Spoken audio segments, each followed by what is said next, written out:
Bom dia, meus queridos, amados irmãos em Cristo Jesus. Hoje, 7 de setembro, é dia de nossa pátria, é dia também de todos os irmãos, que Papai do Céu possa, de uma grande maneira, abençoar a todos em nome de Jesus. E nós vamos aqui, nesta manhã gostosa, está fazendo a leitura diária, a nossa leitura diária ali de nossa lição. Já estamos aí próximo ao término desse quadrimestre. Estamos na lição 15 e vamos estar fazendo a leitura lá no livro de Mateus, capítulo 6, versículos 5 e 18, abrangendo o tema fé, obras e jejum. E que neste 7 de setembro possamos estar orando pelo nosso país, o nosso Brasil, e orando pelas missões. Estamos aí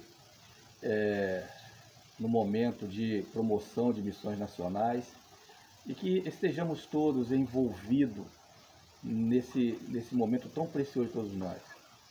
Nós começamos com as orações, nós começamos com o nosso envolvimento na obra do Senhor, o qual nós falamos no dia de ontem. A fé sem obra, ela é morta.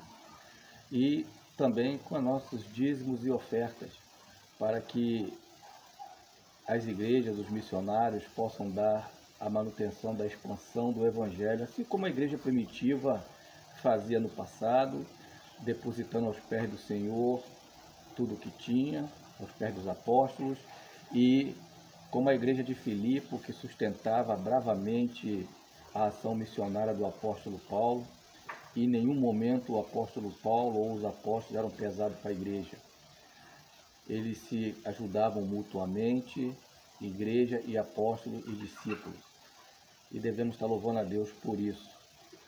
E a lição e a leitura diária hoje, quando vem falando de fé e obra de jejum, ela nos traz um grande ensinamento que nós precisamos estar nos estimulando a cada dia.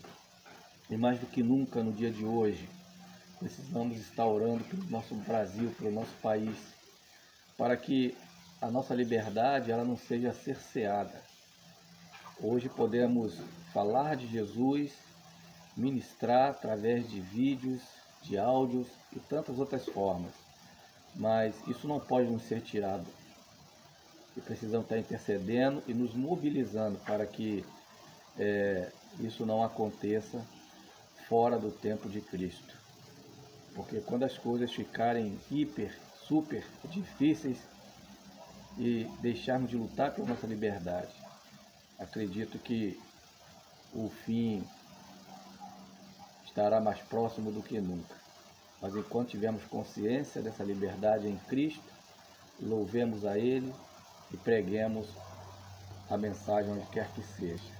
A palavra de Deus em Mateus, capítulo 6, versículos 5 a 18, diz assim: como se deve orar? E quando orardes, não sereis como os hipócritas, porque gostam de orar em pé nas sinagogas e nos cantos das praças, para serem vistos dos homens. Em verdade vos digo que eles já receberam a recompensa. Tu, porém, quando orares, entra no teu quarto e fecha a porta. Orarás a teu Pai que está em secreto, e teu Pai que vem em secreto te recompensará. E orando, não useis de vãs repetições como os gentios, porque presumem que pelo seu muito falar serão ouvidos. Não vos assemelheis, pois, a eles, porque Deus, o nosso Pai, sabe o que tendes necessidade antes de lhes pedir. Quando ele fala aqui no versículo 7 sobre vãs repetições, são proibições que não contradizem o princípio de continuarmos pedindo a Deus aquilo que cremos de ser da vontade dele. Essas repetições de nós pedimos a ele que cremos que é da vontade dele, isso não é vã repetição. Vã repetição são coisas em que insistem com Deus, que são coisas infrutíferas, coisas do próprio homem, do próprio homem. Mas corrige a ideia de que Deus se impressiona com a qualidade das palavras. Então, à medida em que nós suplicamos ao Senhor os pedidos, nós melhoramos a nossa qualidade da palavra e compreendemos o momento em que devemos parar ou continuar nesse processo de oração que entendemos que é de Deus. Repetir coisas que são infrutíferas ao Senhor, isso não leva a nada.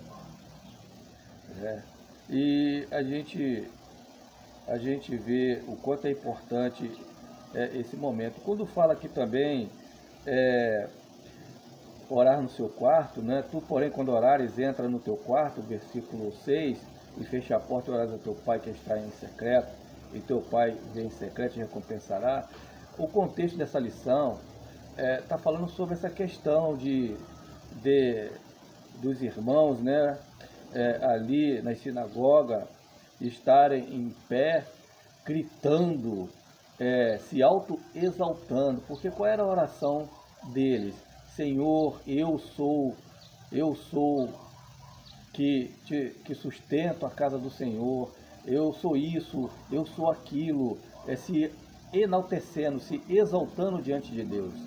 Então, oração hipócrita e desmerecendo aos que estão à sua volta, como se fossem os melhores dos melhores, né? Aquela oração em que a pessoa quer pronunciar, em que todos possam vislumbrar as palavras daquela oração. A oração ela tem um efeito espiritual na vida das pessoas, quando elas são verdadeiras, independente da mensagem da oração vir com palavras rebuscadas ou não. Eu penso que a oração, quanto mais simples e entendida por aqueles que ouvem, ela edifica muito mais a vida. Então, orares no quarto em secreto não significa que eu tenho que estar isolado das pessoas. Se eu tenho que colocar alguma coisa de minha vida particular, eu vou em secreto. Ou no meu quarto, ou dentro do meu carro, ou na rua, ou eu vou até para o monte, me isolar e orar em secreto. Eu sei que alguns têm uma certa preconceito com relação ao monte, né? O monte, ele é um local em que as pessoas tiram para orar, que se sentem mais à vontade, né? Tem hipócritas subindo ao monte? Tem hipócritas subindo ao monte, tem pessoas fazendo do monte como se fosse canal de bênção. O canal de bênção está na sua vida com Deus. O monte é uma fonte de isolamento, uma fonte de estímulo espiritual. Assim como a igreja que nós congregamos, ela é o nosso monte, né? É o nosso monte, onde se torna um símbolo de estímulo espiritual, né? Assim como o meu quarto ou qualquer outro local que eu possa me isolar, ela é o meu estímulo espiritual. Eu posso estar em secreto com Deus, com mais uma ou duas pessoas no meu quarto. Eu posso estar em secreto com a minha igreja, em meu pensamento, ou somente eu chegando bem cedo para orar ao Senhor, porque ali me sinto bem. Eu posso procurar um monte próximo à minha residência e orar ao Senhor, porque ali me sinto bem. Então devemos ter cuidado para que a gente não fique endeusando ou transferindo os canais de bênçãos para a nossa vida, porque só existe um canal de bênçãos que é o nosso Deus e o seu Espírito Santo. Então as recomendações aqui é para isso, né? E precisamos estar em paz com todos aqueles que sobem ao monte ou aqueles que não sobem ao monte, e devemos viver a nossa espiritualidade com verdade ao Senhor, né? A palavra diz que os frutos são conhecidos pelas obras, né? E nós lemos que a fé sem obras ela é morte, e a obra sem fé não significa nada. É um conjunto, né? Então precisamos andar em sintonia com Deus, ligados com o Senhor. Aqui diz ainda no versículo 9, portanto vos orareis assim, Pai nosso que estás nos céus, santificado seja o teu nome, venha o teu reino, faça a tua vontade assim na terra como no céu. Então a oração já começa em adoração a Deus, em clamando ao Senhor para que a vontade dele seja única em nossa vida e seja eficaz em nossa vida. Que venha o teu reino e faça-se a tua vontade, assim na terra como no céu. Então, a vontade de Deus no céu é a mesma vontade aqui na terra, e quando faça-se é o que nós oramos desejando ao Senhor. O pão nosso de cada dia nos dá hoje, e perdoa as nossas dívidas. Esse momento aqui é uma súplica pela provisão de Deus das nossas necessidades físicas, né? Precisamos orar e agradecer a Deus por todo o suprimento que Ele nos dá no dia a dia de nossa vida, né? Isso é importante, né? E quando falamos também santificado é o seu nome, não só que as criaturas de Deus mantenham santo o seu nome, mas que Deus possa Ele mesmo santificá-lo por ser santo, juiz e salvador. Então santificado é Deus e o seu nome. Por isso nós não devemos falar o nome de Deus em vão. É uma prerrogativa até do nosso trabalho, da missão Alcance, não no teste de bondade, né? Se você fala o nome de Deus em vão, o nome do Senhor em vão, porque o nome do Senhor é para ser louvado e santificado, não é para ser achovalhado, né? Do tipo você dá uma topada e ai meu Deus, ou quando cai alguma coisa, ai meu Deus, quando queima alguma coisa no fogo, ai meu Deus, tudo é ai meu Deus.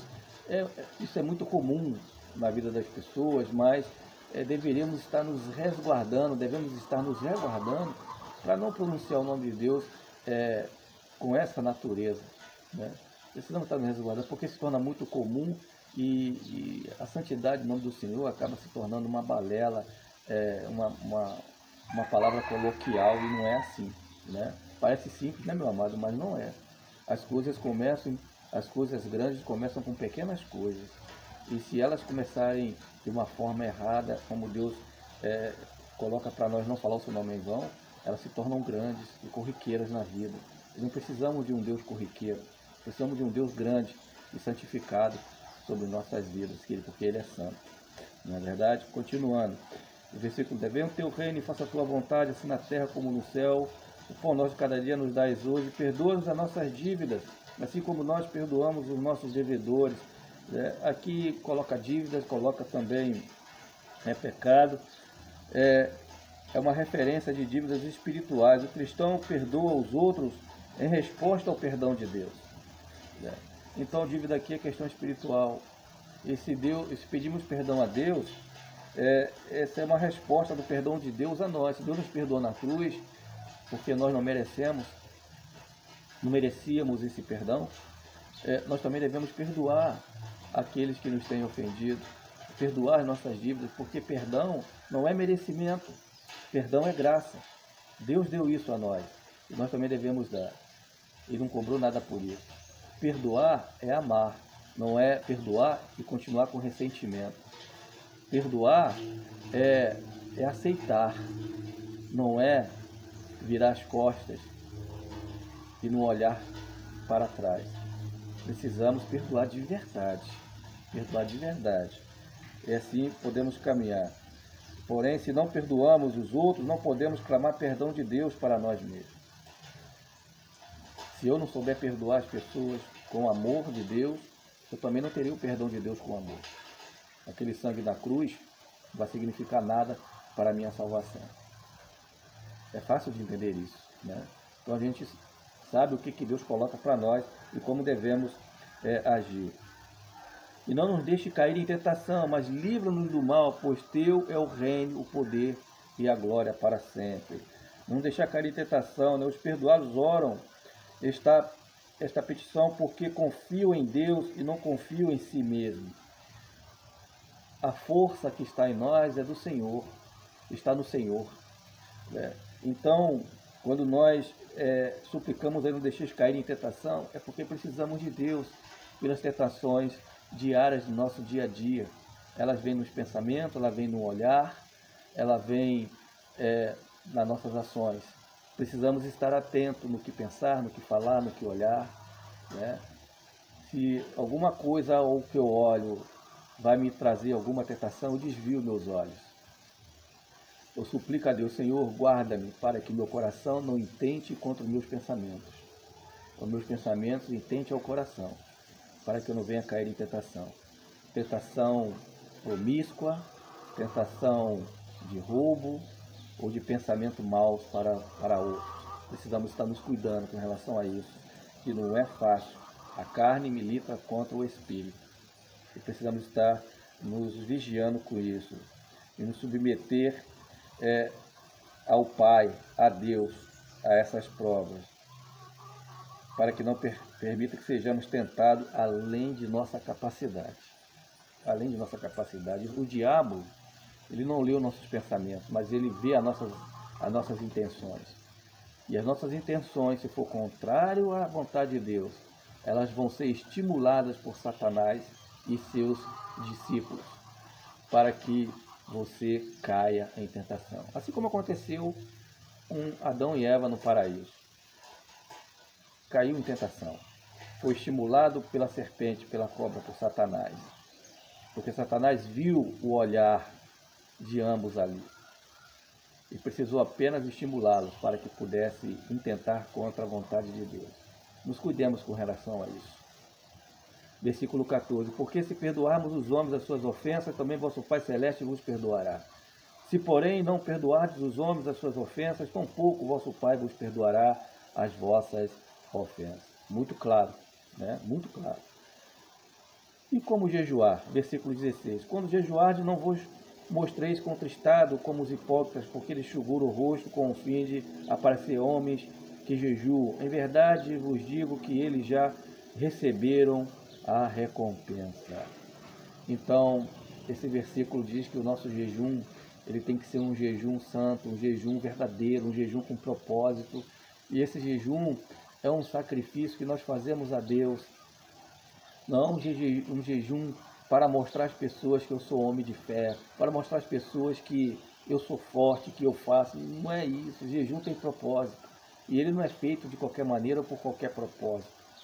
O jejum, ele é feito com algo verdadeiro que vem de Deus. O Senhor, ele jejuava quando havia necessidade, jejuou para escolher os seus discípulos subindo ao monte. Ele jejuava para que antes de fazer qualquer tipo de trabalho, ele nos orientava para isso. Lembra na palavra quando os apóstolos tentaram expulsar demônios do indivíduo, tá? do filho de alguns irmãos, e ali eles não conseguiam expulsar aquele demônio, e Jesus ali foi inquirido pelas pessoas e também pelos discípulos, e Jesus falou que eles precisavam jejuar, orar e jejuar para que expulsasse aquele demônio. Jesus expulsou aquele demônio. O que era o significado de jejuar? Jejuar é santificar. Nós precisamos estar nos santificando. O jejum faz parte da vida do cristão. De vez ou outra fazer o jejum. Ah, pastor, mas eu não posso jejuar porque eu tomo medicação. Veja bem, o jejum não é abdicar de suas medicações. O jejum não é abrir mão de toda uma necessidade. O jejum é você abrir mão de alguma coisa do dia a dia, né? De alguma coisa do dia a dia. Se você tem condições e pode abrir mão do café da manhã, amém. Se você tem condições, pode abrir mão do seu almoço ou do seu jantar, amém. Se você tiver condições de abrir mão de algum particular em sua, de internet ou de televisão, amém. Só não pode abrir mão de ler a Bíblia. Só isso, né?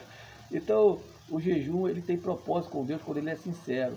Mas quando nós abrimos mão de algum alimento, nós temos que ater com relação à saúde das pessoas que dependem do alimento diário, como as pessoas que têm diabetes. Não abra mão daquela alimentação diária que você precisa fazer, das medicações. O jejum nunca falou em abrir mão de medicação, tá bom? É um propósito justo e verdadeiro, mas feita com coerência. Porque o nosso culto a Deus, ele é racional. Está me entendendo? Nosso culto a Deus é racional. Agora, se a pessoa ela não entende que o jejum não pode fazer parte da vida de santificação, Eu digo amém também, cada um com o seu processo, mas que ande na vanguarda do nosso Senhor Jesus, se santifique orando, lendo, intercedendo, se santifique, se promovendo a obra do Senhor, a expansão do Evangelho, se santifique fazendo parte do trabalho da sua igreja. Amém, amém. Cada um tem o seu método, a sua metodologia, não tem problema com isso, né? Então ele continua aqui, no versículo 17, tu, porém, quando jejuares, unge a cabeça e lava o rosto. Versículo 17, ungir a cabeça simbolizava o símbolo do regozijo. A gente vê lá em Salmo 23:5 e 45:7 e 104:15, ainda em Isaías 61, versículo 3, dando referência a isso.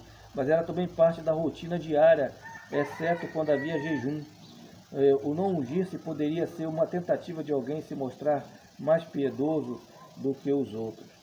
Então, simbolizava o regozijo, né? Unge a cabeça, né? Passar o óleo sobre a cabeça era uma prática comum ali, tanto do Velho quanto do Novo Testamento. E algumas denominações, em sua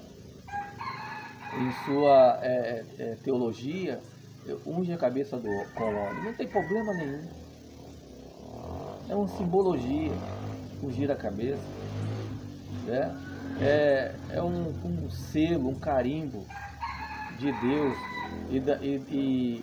e do ministério, do que você está propondo a usar na parte de Deus, na vida de santificação, né? Também se utilizava o óleo para curar enfermidades na época, né? O óleo ungido, mas o óleo era um estímulo do Espírito Santo de Deus para que as pessoas pudessem aumentar a sua fé. O óleo é um estímulo. Não vejo problema também, né, com relação a isso. O único problema que eu vejo é quando se tira a autoridade do Senhor, da cura e da vontade dele na direção espiritual de todos nós. Não vejo nenhuma dificuldade com essas coisas. Não pratico tais coisas, não me sinto estimulado por isso, mas também eu não as condeno. Eu não as condeno. Cada um tem a sua experiência pessoal com Deus. Cada denominação tem a sua experiência pessoal com Deus e não estou aqui para condenar, porque a palavra nos ensina que se Ele é por nós, quem é contra nós? Né? Se o óleo ungido afastar a imagem e semelhança de Deus do próprio Senhor, aí eu digo que está se tornando uma herética. Se o óleo ungido for um material para adoração, aí tem que se fazer o mesmo que se fez com um bastão, com a vara em forma de cobra, que curava no deserto aqueles que eram mordidos por escorpiões e serpentes. E estavam começando a adorar a essa figura, e ela foi retirada do povo desaparecido. Foi retirada do povo desaparecido. Então nós temos que estar sempre colocando que Deus é que cura. Porque o óleo ungido, quando se usa para essa metodologia de cura, é o mesmo que a oração. Quando oro para alguém e alguém é curado, fui eu que curei? Ou foi Deus? Foi Deus, claro. Se eu utilizo o óleo ungido, ou se alguém utiliza o óleo ungido, e aquela pessoa é estimulada à fé e ele é curada, foi o óleo ungido? Claro que não, foi a fé. E quando nós colocamos isso bem colocado na vida das pessoas, aí sim, a caminhada está no seu caminho reto. O versículo 17...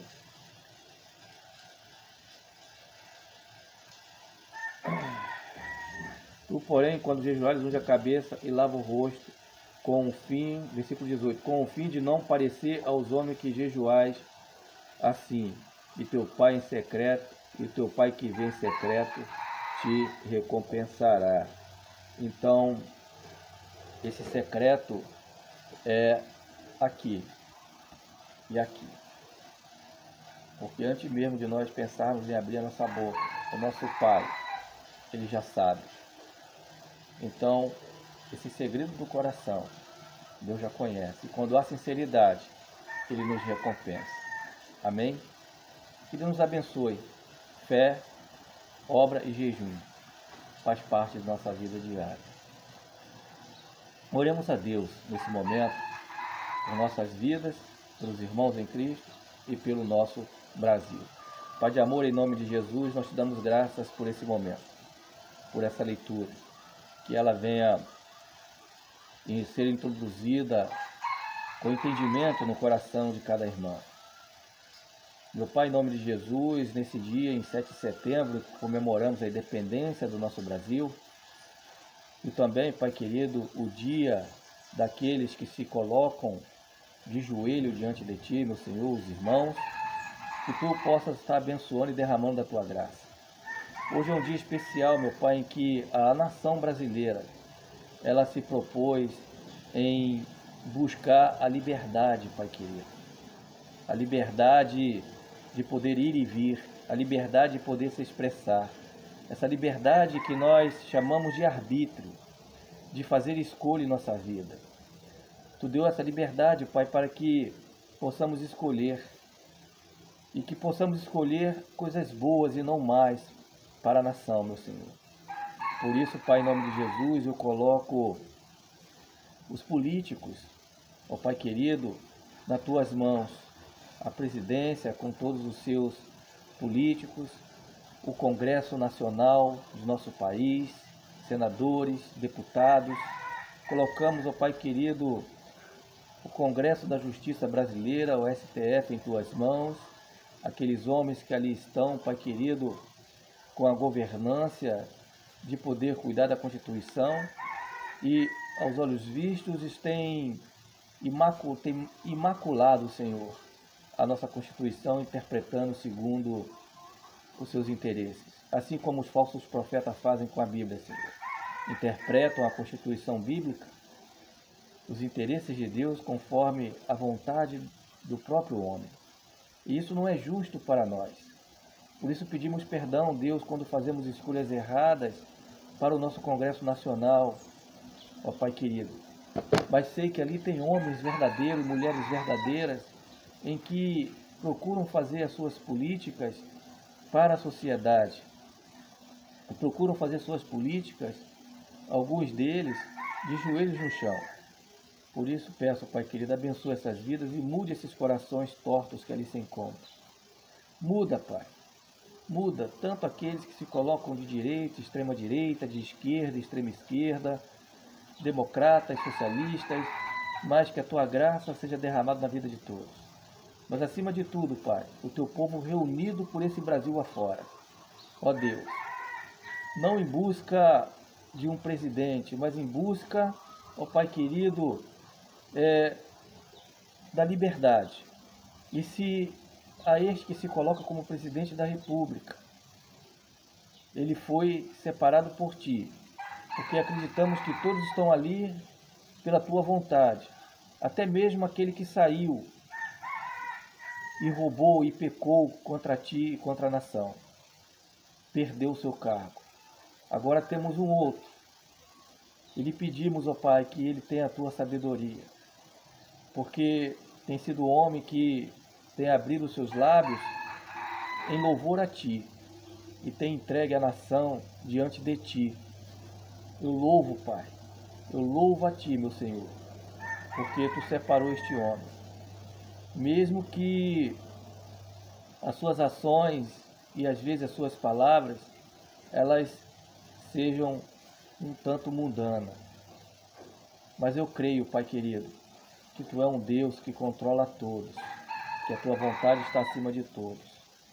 E eu creio que o lar deste homem está sustentado pela Tua graça, porque ali também tem uma serva de Deus, uma serva que coloca o joelho no chão, uma serva que nós conhecemos e sabemos quem ela é, que sustenta também aquele homem, que não professa a mesma fé que ela. Ou melhor, quando falamos de fé, falamos de denominação. mas aqui não importa. O que importa é Deus e a sua graça sobre nós. E quando tu falas que aqueles que é por nós deixam seguir a vida. Então abençoa esse presidente da República. Abençoa a toda a nação e o povo brasileiro. Que no dia de hoje seja um dia de paz para todos. Que não seja um dia de violência, mas seja um dia de paz. E que tu se faça ser visível, meu Senhor, espiritualmente a todo aquele congresso. Seja tomado, Pai querido, pelo teu Espírito. Seja tomado pelo teu anjo de sabedoria. Seja tomado, Pai querido, pelo teu anjo de mudança. E que o teu povo e a tua nação seja tomado pelo anjo de sabedoria e de paz. E hoje tenhamos, ó Pai querido, durante todo o longo desse dia, ó Pai Santo, o maior mover espiritual que o planeta já viu. E que esse mover seja entregue a Ti, como estamos entregando agora. Que toda esta nação brasileira que se levantou, se levanta em Teu nome. Em nome de Jesus nós te oramos. E nós te agradecemos, meu Senhor. Amém e amém. Todos tenham um dia de paz, um dia de oração, em função do nosso Brasil. Amém? Amém.